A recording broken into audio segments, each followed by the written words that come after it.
नमस्कार दोस्तों, और आज इस वीडियो में आपको जानकारी देने वाला हूं एक बहुत ही प्यारी सी इंटरेस्टिंग खुफिया सरकारी नौकरी के बारे में, जिसको अगर आप टारगेट कर लेते हो तो आने वाले इस नए साल में आपकी सरकारी नौकरी पक्की है। लिख के ले लीजिए। देखिए दोस्तों, इस सरकारी नौकरी के बारे में अभी तक भी बहुत सारे लोगों को नहीं पता है, इसलिए दोस्तों यहां पर कंपटीशन अभी तक भी काफी कम रहता है, इसीलिए कट ऑफ भी अभी तक काफी कम जाती है in comparison of other government job vacancies. Salary बड़ी जबरदस्त मिलती है, खुश हो जाओगे आप। पर मंथ बहुत ही बढ़िया सैलरी आपको इसमें मिलती है।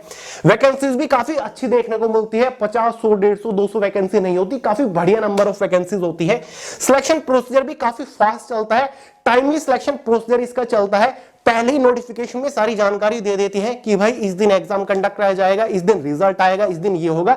सारी चीजें बिल्कुल टाइम टू टाइम कंडक्ट कराई जाती है। एक्स्ट्रा एज रिलैक्सेशन, देखिए दोस्तों, बेसिकली ज्यादातर सरकारी नौकरी में एज का बड़ा पंगा होता है, कहीं पर 18 से 25 साल, कहीं पर 18 से 27 साल, लेकिन यहां पर आपको ज्यादा एज में रिलैक्सेशन देखने को मिल जाता है। गुड प्रमोशन अपॉर्चुनिटी, 4 से 5 साल के अंदर ही आप हायर पोस्ट के ऊपर पहुंच जाते हो, जहां पर आपकी सैलरी भी इंक्रीज हो जाती है। जो प्रोफाइल बड़ी ही इंटरेस्टिंग है, काम बड़ा ही प्यारा है दोस्तों। इंटरेस्टिंग सिलेक्शन प्रोसीजर, बड़ा ही इंटरेस्टिंग सिलेक्शन प्रोसीजर है, मजा आ जाएगा आपका। साथ ही इसके सिलेक्शन प्रोसीजर में कोई भी इंटरव्यू कंडक्ट नहीं कराया जाता, कोई स्किल टेस्ट यहां पर नहीं होता, कोई डिस्क्रिप्टिव पेपर नहीं है, और सबसे अच्छी बात यह है कि ये एक अपकमिंग वैकेंसी है। वैकेंसी जस्ट आ ही रही है, मौका आपके हाथ में ही है, बस तैयार रहिए। तो आगे इस वीडियो में इस बढ़िया सी वैकेंसी के बारे में आपको कंप्लीट डिटेल्स प्रोवाइड करूंगा। इसका detail selection procedure step by step आपको समझाऊंगा। एलिजिबिलिटी क्राइटेरिया के बारे में बात करेंगे, एज लिमिट, एजुकेशन क्वालिफिकेशन की मिनिमम रिक्वायरमेंट क्या है, एग्जाम पैटर्न को डिटेल के साथ डिस्कस करेंगे। इसका exam syllabus, subject wise, topic wise PDF form में आपको प्रोवाइड करा के जाऊंगा। और सबसे इंपॉर्टेंट, प्रीवियस ईयर की कट ऑफ आपके साथ डिस्कस करूंगा कि भाई कैटेगरी वाइज पिछले साल कट ऑफ क्या गई थी और इस बार आपको कम से कम कितने नंबर लाने होंगे फाइनल सिलेक्शन के लिए। सिलेक्शन होने के बाद इनिशियल इन हैंड सैलरी क्या मिलेगी आपको बताऊंगा। Exam centres, job location, job profile, probation period, promotion opportunity के बारे में बात करने वाले हैं। तो कुल मिलाकर बहुत ही बेहतरीन सरकारी नौकरी है, जिसके बारे में अभी तक बहुत कम लोग को पता है, इसलिए वीडियो को पूरे ध्यान से आखिर तक जरूर देखिएगा। तो चलिए दोस्तों, बहुत ज्यादा टाइम वेस्ट नहीं करते, फटाफट वीडियो शुरू कर लेते हैं। बट उससे पहले आपको एक छोटी मगर मोटी इंफॉर्मेशन दूंगा। जितने भी लोग रेलवे के किसी भी एग्जाम के लिए तैयारी कर रहे हैं ना, ध्यान से सुन लीजिए। रेलवे सामान्य अध्ययन की ये वाली बुक फिर से फ्लिपकार्ट, अमेजोन के ऊपर हैवी स्टॉक में अवेलेबल हो चुकी है। अगर आप जनरल अवेयरनेस को जड़ से उखाड़ कर फेंकना चाहते हो तो यार ये बुक आपके पास होनी चाहिए। नेक्स्ट लेवल की तैयारी करना शुरू कर दीजिए, फटाफट ऑनलाइन परचेज करके घर पर अवेलेबल करा के धुआंधार तैयारी शुरू कर दीजिए। इस बुक का लिंक वीडियो के नीचे डिस्क्रिप्शन बॉक्स में, फटाफट चेकआउट करिए डिस्क्रिप्शन बॉक्स को। तो चलिए दोस्तों, इतनी देर से मैं जिस जबरदस्त सरकारी नौकरी के बारे में बात कर रहा हूं वो है DFCCIL एग्जीक्यूटिव रिक्रूटमेंट। अब आप सोच रहे होंगे कि भैया DFCCIL ये क्या बवाल चीज है। तो यार कुछ भी बवाल चीज नहीं है, ये एक सरकारी विभाग ही है, जिसका मतलब होता है dedicated freight corridor corporation of India limited, जो कि एक रेलवे का विभाग है, मिनिस्ट्री ऑफ रेलवे के अंडर ही आता है। जानकारी आपको बिल्कुल डिटेल से देता हूं। देखिए दोस्तों, एक तो इंडियन रेलवे है, इसी के अंदर एक और डिपार्टमेंट आता है DFCCIL, जो भारत के अंदर मालगाड़ी तंत्र है ना, उनके जो रास्ते बनाए जाते हैं वो DFCCIL के अंदर आता है। उसका सारा मैनेजमेंट, कंस्ट्रक्शन, वो सब कुछ DFCCIL डिपार्टमेंट के अंदर आता है। जो डेडिकेटेड फ्रेट कॉरिडोर होते हैं, जो कि स्पेशली मालगाड़ी के लिए रास्ते होते हैं, जिन पर केवल मालगाड़ी ही चल सकती है, पैसेंजर ट्रेन नहीं चलती, उनको डेडिकेटेड फ्रेट कॉरिडोर बोलते हैं। और उन डेडिकेटेड फ्रेट कॉरिडोर के मैनेजमेंट के लिए ही एक सरकारी विभाग बनाया गया है, DFCCIL। तो पूरी डेफिनेशन मैंने इसकी लिख रखी है, आप खुद भी सर्च करके देख सकते हैं। यहां पर देख लीजिए, DFCCIL, it is a public sector undertaking that is responsible for planning, development, construction, maintenance and operation of the dedicated freight corridors। मान के चलिए एक मालगाड़ी का तंत्र बनाया गया, एक लाइन बिछाई गई जो कि नॉर्थ से लेकर साउथ तक, मान के चलिए कश्मीर से लेकर कन्याकुमारी तक बिछाई गई, कुछ आपकी ईस्ट से लेकर वेस्ट तक है। तो इसी तरीके से पूरा जो जाल बिछाया गया है ना, वो सारा का सारा उसका सारा का सारा मैनेजमेंट DFCCIL डिपार्टमेंट के अंदर आता है। बाकी सारी डेफिनेशन लिखी गई है, ये डिपार्टमेंट कब बनाया गया, इसका हेडक्वार्टर दिल्ली के अंदर है, पूरी स्ट्रक्चर, इसकी रेस्पॉन्सिबिलिटी, इसके पर्पस वगैरह सारी कुछ यहां पर मैंने लिख रखा है, आप स्क्रीनशॉट लेकर देख सकते हैं। तो भाई पूरी तरीके से ये एक सरकारी नौकरी है, ये एक सरकारी विभाग है, रेलवे से भी बढ़िया सरकारी नौकरी है दोस्तों ये। इसी डिपार्टमेंट के अंदर एग्जीक्यूटिव की पोस्ट के ऊपर वैकेंसीज निकलती है। वैकेंसी कब निकली थी लास्ट, अब कब निकलेगी, सारी जानकारी दूंगा। एग्जीक्यूटिव की पोस्ट होती है, कहां पर निकलती है, operation and business development, executive operation and business development की पोस्ट होती है। मतलब ये एक तरीके से सब डिपार्टमेंट है ऑपरेशन एंड बिजनेस डेवलपमेंट, जिसके अंदर एग्जीक्यूटिव की पोस्ट के ऊपर वैकेंसी निकलती है काफी बढ़िया लेवल की। इस पोस्ट के लिए मेल और फीमेल दोनों ही कैटेगरी कैंडिडेट एलिजिबल होते हैं। ये एक ग्रुप बी की पोस्ट है, ऑल इंडिया की ये वैकेंसी रहती है। अब आप पूछोगे कि भैया लास्ट ये वैकेंसी कब निकली थी, देख लीजिए आपके सामने पूरा रिकॉर्ड है। लास्ट ये वैकेंसी 2023 के अंदर निकली थी। 20 मई 2023 को फॉर्म स्टार्ट हुए थे, लास्ट डेट 19 जून 2023 थी। स्टेज फर्स्ट का एग्जाम 23 से 25 अगस्त को कंडक्ट करा लिया गया था और फाइनल रिजल्ट इसका 7 जून 2024 को आ गया था। 2023 वाली वैकेंसी का फुल डिटेल नोटिफिकेशन आपके सामने स्क्रीन के ऊपर लगा हुआ है, आप देख सकते हैं। ठीक उससे 2 साल पहले 2021 में भी ये वैकेंसी निकली थी। फॉर्म की लास्ट डेट 23 जुलाई 2021 थी और इस वैकेंसी का फाइनल रिजल्ट 4 फरवरी 2022 तक जारी कर दिया गया था। मतलब 1 साल से भी कम के टाइम में फाइनल रिजल्ट आपका जारी हो गया था। ठीक है, 2021 वाली वैकेंसी का फुल डिटेल नोटिफिकेशन आपके सामने स्क्रीन के ऊपर है। उससे पहले 2018 में ये वैकेंसी आई, लास्ट डेट 31 अगस्त 2018 था। फाइनल रिजल्ट आपका 18 जनवरी 2019 तक आ गया था। उससे पहले 2016 में भी ये वैकेंसी आई थी। फॉर्म की आखिरी तारीख 19 मार्च 2016 थी और इसका एग्जाम जो कंडक्ट कराया गया था 17 से 30 अप्रैल 2016 को कंडक्ट कराया गया था। कुल मिला के वैकेंसी रेगुलर बेसिस पर आपकी आ रही है। ठीक है, अब वैकेंसी कब आपको देखने को मिलेगी, बहुत ही जल्दी वैकेंसी आ रही है, मैं आपको बताऊंगा। तो आपको आगे सारी जानकारी दे रहा हूं, पहले कुछ बेसिक इंफॉर्मेशन इकट्ठा कर लेते हैं। बात कर लेते हैं एलिजिबिलिटी क्राइटेरिया के बारे में कि भैया एज लिमिट और क्वालिफिकेशन के बारे में बताइए। देखिए दोस्तों, एज लिमिट यहां पर जनरल वालों के लिए मिनिमम 18 साल होती है, मैक्सिमम 30 साल रखी जाती है। ओबीसी वालों को 3 साल का एक्स्ट्रा एज में रिलैक्सेशन रहेगा, ST/SC वालों को 5 साल का एज में रिलैक्सेशन मिल जाता है। क्वालिफिकेशन के बारे में बात करें, बिल्कुल भी कॉम्प्लिकेटेड नहीं है। अगर आपने कोई भी बैचलर डिग्री पास कर रखी है किसी भी यूनिवर्सिटी से, किसी भी स्ट्रीम से, तो भाई आप एलिजिबल है, आप फॉर्म अप्लाई कर पाएंगे और इसमें एक्स्ट्रा कुछ नहीं चाहिए। अगर आपने ग्रेजुएशन कर रखी है, ग्रेजुएशन का नाम पर आपने कुछ भी कर रखा है, BA, BSc, BCom, BCA, BBA कुछ भी कर रखा है आपने, तो भाई आप एलिजिबल है, आप फॉर्म अप्लाई कर पाएंगे किसी भी स्ट्रीम से। ठीक है, अब बात करेंगे सिलेक्शन प्रोसीजर के बारे में, यानी कि जब आप इस वैकेंसी के लिए ऑनलाइन फॉर्म भर दोगे तो फाइनल सिलेक्शन लेने तक आपको किस किस स्टेज से होकर गुजरना पड़ेगा। इसका कंप्लीट सिलेक्शन 3 मेजर स्टेजेस के ऊपर टिका हुआ है। स्टेज फर्स्ट, जिसमें एक कंप्यूटर बेस्ड एग्जाम कंडक्ट कराया जाता है। उसके बाद फेज सेकंड आता है, जिसमें एक और कंप्यूटर बेस्ड एग्जाम कंडक्ट कराया जाता है, क्योंकि ये जो फेज फर्स्ट का एग्जाम होता है ये जस्ट क्वालिफाइंग नेचर होता है। आगे आपको पूरा पैटर्न समझाऊंगा जो कि बहुत ज्यादा कॉम्प्लिकेटेड नहीं है, घबराइए मत। ठीक है, स्टेज थर्ड में एक computer based aptitude test conduct कराया जाता है, जैसे रेलवे में होता है। ठीक है, जो रेलवे के अंदर स्टेशन मास्टर की पोस्ट होती है ना, ये पोस्ट बिल्कुल उसी के इक्विवेलेंट है। इतना ही आपका लगभग वर्कलोड है और इतना ही आपका ग्रेड पे स्केल, इतनी ही आपको सैलरी मिलती है और इतनी ही इस पोस्ट की पावर होती है। समझ गए? तो चलिए वन बाय वन एक एक स्टेज को डिस्कस करते हैं और सिलेबस भी आपको प्रोवाइड करूंगा। तो भाई आपके सामने स्क्रीन के ऊपर इस वैकेंसी के स्टेज फर्स्ट का एग्जाम पैटर्न लगा हुआ है। 5 अलग अलग सेक्शन से एग्जाम में क्वेश्चंस पूछे जाते हैं, जिसमें से पहला सब्जेक्ट आपका मैथमेटिक्स न्यूमेरिकल एबिलिटी रहेगा। वही सिंपल मैथमेटिक्स रहेगा जो कि आप रेलवे SSC एग्जाम्स के लिए पढ़ते हो। 30 क्वेश्चन 30 नंबर के अंदर आएंगे। दूसरा सब्जेक्ट वही आपका जनरल अवेयरनेस का रहेगा, 15 क्वेश्चन 15 नंबर के अंदर।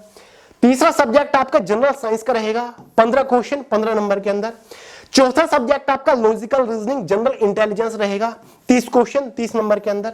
पांचवा subject knowledge about railway, DFCCIL, railway क्या है उसके बारे में आपको सारी जानकारी होनी चाहिए। कब पहली रेलवे लाइन बिछाई गई, कब इस डिपार्टमेंट का एस्टेब्लिशमेंट हुआ, ये सारी चीजें। DFCCIL क्या है, इसके काम क्या होते हैं, इसका सालाना बजट क्या है, ये सारी चीजें आपको पढ़नी होती है। 10 क्वेश्चन आते हैं 10 नंबर के अंदर।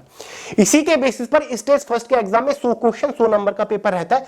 90 मिनट 1.5 घंटा क्वेश्चन पेपर की टाइम ड्यूरेशन रहती है। 1/4 के एग्जाम में नेगेटिव मार्किंग भी रहती है। खास बात यह है कि ये स्टेज फर्स्ट के एग्जाम केवल क्वालिफाइंग नेचर होता है, इस एग्जाम के जो मार्क्स होंगे वो फाइनल मेरिट में ऐड नहीं होते। अब आप कहोगे कि भैया प्रीवियस ईयर की कट ऑफ भी जरा बता दीजिए, पिछले साल कट ऑफ क्या गई थी स्टेज फर्स्ट एग्जाम की। तो लो भाई, ये आपके सामने स्टेज फर्स्ट एग्जाम की कट ऑफ है, ठीक है, ऑफिशियल कट ऑफ है, इसकी वेबसाइट के ऊपर अब तक आपको मिल जाएगी। टोटल नंबर ऑफ वैकेंसीज के 20 टाइम कैंडिडेट्स को क्वालिफाई किया जाता है स्टेज सेकंड एग्जाम के लिए। क्लियर है? तो भाई ये पिछले साल की कट ऑफ है 100 नंबर में से स्टेज फर्स्ट एग्जाम की। अनरिजर्व्ड कैंडिडेट जनरल वालों की 100 नंबर में से 71 नंबर कट ऑफ गई थी। जितने भी जनरल वालों की पिछले साल 71 नंबर आ गई थी वो क्वालिफाई कर गए थे। एससी कैटेगरी की 64 नंबर पर कट ऑफ थी, एसटी कैटेगरी की 60 नंबर पर कट ऑफ थी, ओबीसी कैटेगरी की 67 नंबर पर कट ऑफ थी 100 में से, ईडब्ल्यूएस कैटेगरी की 64 नंबर पर कट ऑफ थी 100 में से। क्लियर है? तो बाकी आपके सामने पीडब्ल्यूडी कैटेगरी की भी कट ऑफ लिखी हुई है, ठीक है, एक्स सर्विसमैन की भी कट ऑफ है। तो भाई ये पूरा फंड है स्टेज सेकंड एग्जाम के लिए क्वालिफाई करने के लिए पिछले साल की कट ऑफ ही है।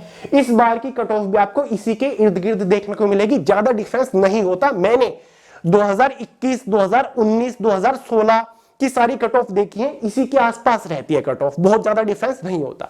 तो इस बार भी कम से कम आपको इतने नंबर लाने होंगे, आप इजीली स्टेज फर्स्ट के एग्जाम को क्वालिफाई कर लोगे। क्लियर है? बिल्कुल ऑफिशियल कट ऑफ आपके साथ डिस्कस करी है। तो चलिए एग्जाम सिलेबस आगे डिस्कस करेंगे, पहले स्टेज 2 एग्जाम के बारे में बात कर लेते हैं। ये स्टेज सेकंड का एग्जाम है, सिलेबस ऑलमोस्ट आपका सेम है, बहुत ज्यादा डिफरेंस नहीं है। पहला सब्जेक्ट जनरल नॉलेज का रहेगा, दूसरा लॉजिकल रीजनिंग, तीसरा numerical ability, general science, history of Indian railway और डीएफसीसीआईएल, वही मैंने आपको बताया था।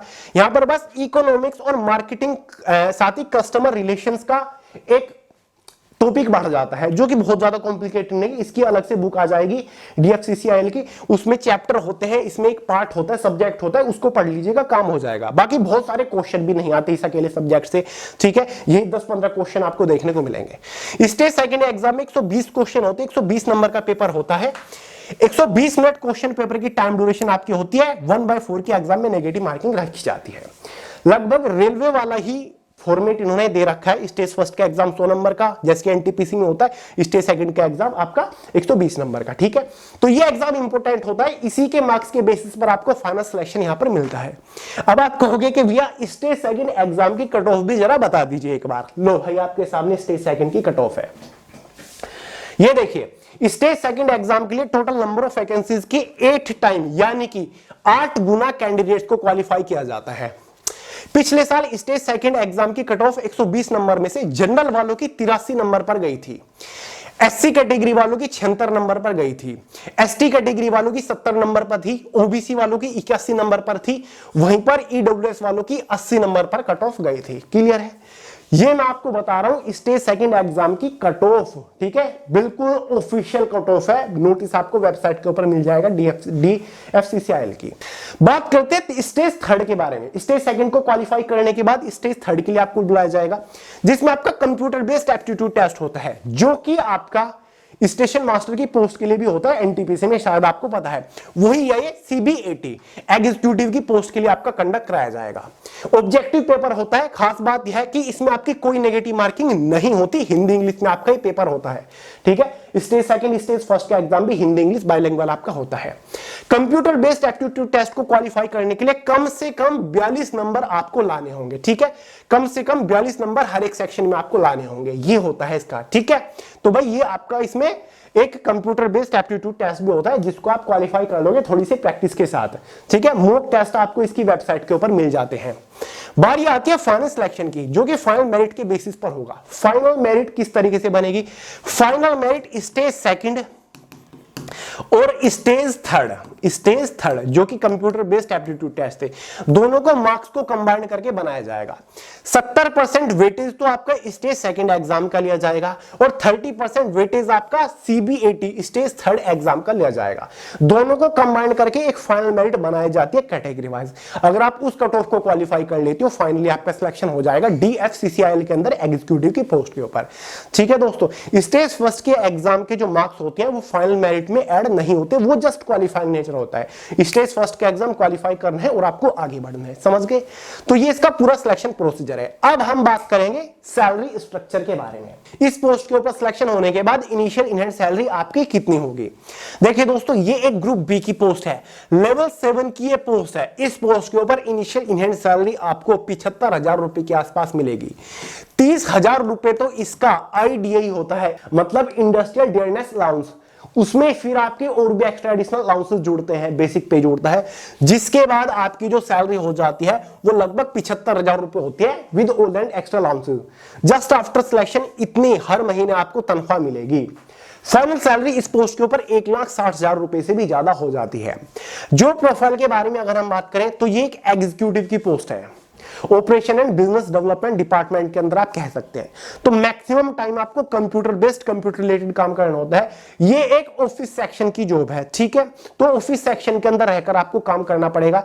जो आपके ऊपर हायर अथॉरिटी होती है ना, वो आपको वर्क असाइन करती है, ठीक है। जो प्लान्स बनाए गए हैं उनको आप एग्जीक्यूट करोगे, ठीक है। आपके अंडर भी काफी सारे असिस्टेंट्स होंगे, टीम होगी, जिसको आप उस काम के बारे में जानकारी दोगे और एग्जीक्यूट कराओगे उस ऑपरेशन को, ठीक है। तो बिजनेस डेवलपमेंट से रिलेटेड जितने भी ऑपरेशंस हैं वो आप एग्जीक्यूट करोगे, समझ गए। तो एग्जीक्यूट करने का काम आपका होगा। उसके बाद आपकी जो पोस्टिंग होती है वो सीनियर एग्जीक्यूटिव की पोस्ट के ऊपर होती है। उसके बाद असिस्टेंट एग्जीक्यूटिव, असिस्टेंट मैनेजर की पोस्ट तक आप पहुंचते हो, ठीक है। एग्जीक्यूटिव की पोस्ट के ऊपर आज सिलेक्शन हो रहा है। उसके कुछ साल बाद सीनियर एग्जीक्यूटिव की पोस्ट मिलती है। उसके कुछ साल बाद असिस्टेंट मैनेजर की पोस्ट आपको मिल जाती है इसी डिपार्टमेंट के अंदर। जॉब लोकेशन आपकी ऑल ओवर इंडिया के अंदर रहने वाली है, ठीक है। प्रमोशन अपॉर्चुनिटी मैंने आपको अभी बता दिया है, समझ गए। तो ये इसकी पूरी जॉब वर्क प्रोफाइल है, समझ गए। अब बात करेंगे कि भैया ये वैकेंसी कब आ रही है। तो जैसे कि आपने देखा, हर 2 साल के बाद मई जून महीने के अंदर आपको ये वैकेंसी देखने को मिल रही है। यकीन नहीं आ रहा है तो आप खुद देख लीजिए, ये रहा, ठीक है। ये आप खुद देख लीजिए, हर 2 साल के बाद आ रही है वैकेंसी। और लास्ट 2023 की इस वैकेंसी का फाइनल रिजल्ट अभी 4-5 महीने पहले 7 जून 2024 को आ चुके हैं। जी हां दोस्तों, फाइनल रिजल्ट जारी हो चुका है, कैंडिडेट्स का सिलेक्शन हो चुका है 2023 वाली वैकेंसी का, ठीक है। तो भाई उनको फाइनल सिलेक्शन मिल चुका है। तो अब बारी है नई वैकेंसी की। 2023 वाली वैकेंसी थी, 2024 में कंप्लीट हुई। इस वैकेंसी की कंप्लीट होती आपको 2025 वाली वैकेंसी देखने को मिलेगी। तो भाई सवाल ये उठता है 2025 वाली वैकेंसी कब मिलेगी देखने को। तो भाई एज इट इज इस बार भी आपको पिछले साल की तरह ही मई जून के अंदर वैकेंसी देखने को मिलेगी। जून महीने के अंदर, जून 2025 के अंदर आपको टेंटेटिवली वैकेंसीज गारंटेडली देखने को मिल जाएगी, ठीक है। जून 2025 में ऑनलाइन फॉर्म निकलेंगे आपके, तैयार रहिए। फिर एग्जाम कब कंडक्ट कराया जाएगा, बिल्कुल पिछले साल की तरह ही। पहले इसका पूरा एग्जाम पैटर्न दे देते हैं नोटिफिकेशन में कि भाई इस दिन फॉर्म निकलेंगे, लास्ट डेट ये है, फॉर्म फीस की लास्ट डेट ये है, टीयर फर्स्ट एग्जाम इस दिन कंडक्ट कराया जाएगा। ये देखिए पिछले साल भी फॉर्म निकले, फॉर्म की लास्ट डेट 19 जून थी और टीयर फर्स्ट का एग्जाम 23 से 25 अगस्त को कंडक्ट करा लिया गया था। स्टेज सेकंड का एग्जाम फिर दिसंबर महीने के अंदर कंडक्ट करा लिया गया था। तो सारी चीजें फटाफट होती है और सारा सिलेक्शन प्रोसेस टाइमली होता है। तो तैयार रहिएगा, जून महीने के अंदर आपकी वैकेंसीज आएंगी और मैक्सिमम टू मैक्सिमम सितंबर 2025 में आपका एग्जाम कंडक्ट भी करा लिया जाएगा, ठीक है। तो रेडी रहिएगा, तैयारी करना शुरू कर दीजिए। बुक वगैरह मैं आपको जल्दी ही बता दूंगा, बाकी एग्जाम सिलेबस मैंने आपको बता दिया, कुछ भी स्पेशल नहीं है। जो आप रेलवे के एग्जाम के लिए पढ़ते हो, एनटीपीसी वगैरह, एएलपी वगैरह, या फिर जो आप एसएससी के एग्जाम्स के लिए पढ़ते हो वही आपको पढ़ना है, कुछ भी अलग से स्पेशल नहीं पढ़ना। बस थोड़ा सा इंडियन रेलवे और डीएफसीसीआईएल के बारे में पढ़ लीजिएगा, आपका काम हो जाएगा। चुटकियों में स्टेज फर्स्ट के एग्जाम को तो आप उखाड़ के फेंक दोगे। बाकी कोई डाउट हो, कोई सवाल हो, कमेंट करके पूछ लीजिएगा। वरना सोनू अहलावत के नाम से इंस्टाग्राम के ऊपर आपको मिल जाऊंगा, फटाफट जाके वहां पे फॉलो कर लीजिएगा। चलिए दोस्तों, इस वीडियो में इतना ही था। वीडियो पसंद आया लाइक करिएगा, दोस्तों के साथ शेयर करिएगा, चैनल को सब्सक्राइब करना मत भूलिएगा। मिलते हैं अगली वीडियो में बहुत ही जल्द, तब तक के लिए जय हिंद।